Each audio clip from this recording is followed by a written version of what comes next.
Hey everyone, just a quick overview on how to use this supply pricing worksheet.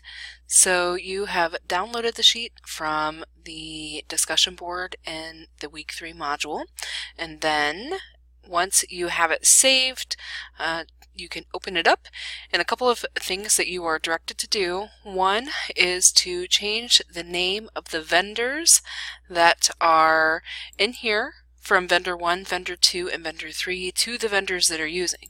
So, for example, you can do this a couple of ways, and if you have worked with Excel, then forgive me for my basic instructions, but if you haven't, then Excel can be a little bit confusing. So you can change the headings a couple of different ways. You can do it right here in the box by deleting, highlighting, and then deleting, or you can go up here to the bar and do it here also, and so you can see that it also deleted it. When I deleted up top here, it also deleted it here.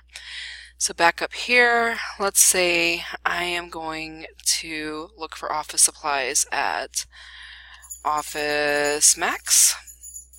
That'll be my first vendor. And then my second vendor, I'm going to look for office supplies at CCC Bookstore, which is not a good place to look for office supplies for a medical office. I'm just going to throw that out there, but just giving you some examples. And then for the third vendor, let's say I'm going to look at, why that popped in my head, I'm not sure, but we're going to go with Big Lots.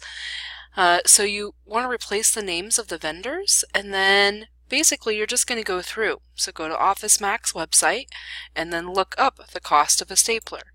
Look up the cost of 12 1.5-inch white 3-ring binders. So say the cost of a stapler at Office Max is $3.92. You simply type in $3.92 there. The cost of the stapler at the Contra Costa Bookstore is $2.99.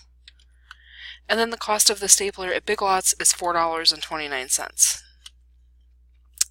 Over here in the next column, I would like for you to mark whether or not this item is something that is incidental, is it vital, or is it periodic. Now, it could be more than one of those.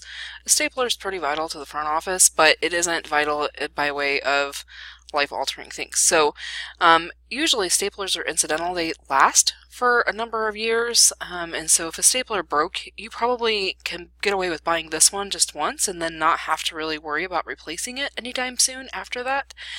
But it is important to know anything over here on the side.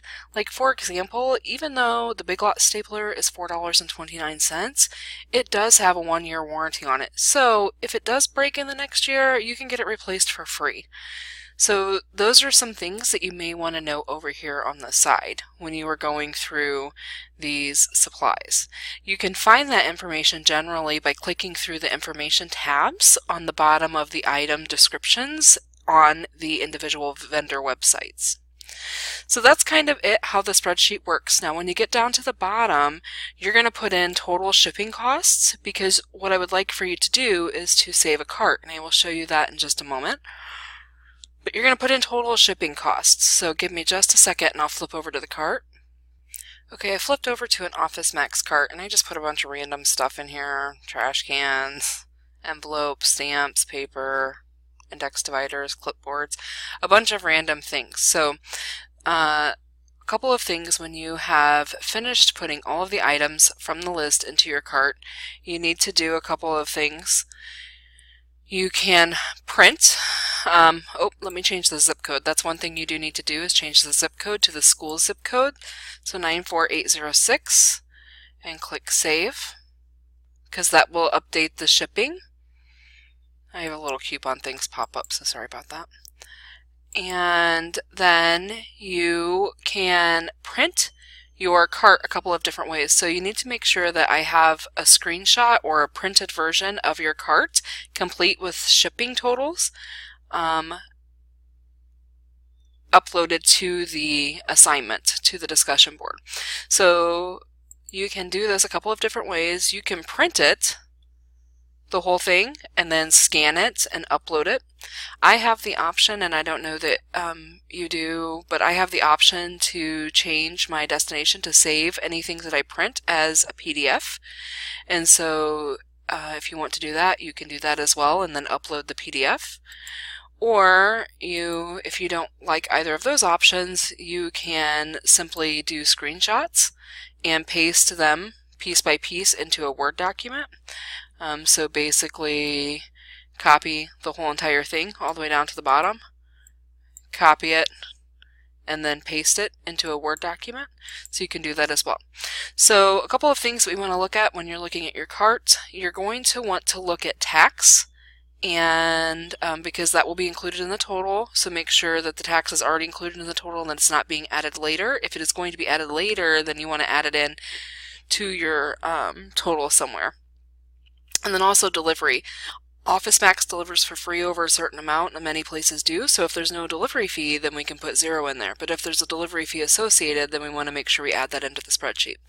So clicking back over to the spreadsheet, I'm going to look at Office Max and say that my shipping costs are 0, and the estimated delivery time, what was that?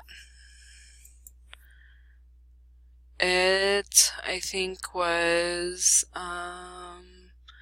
it doesn't tell me.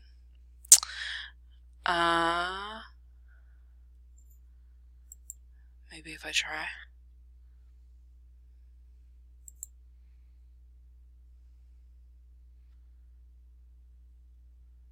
Estimated delivery is April 12th. Today is April 10th, so about 2 days, about 48 hours. So you can put that in.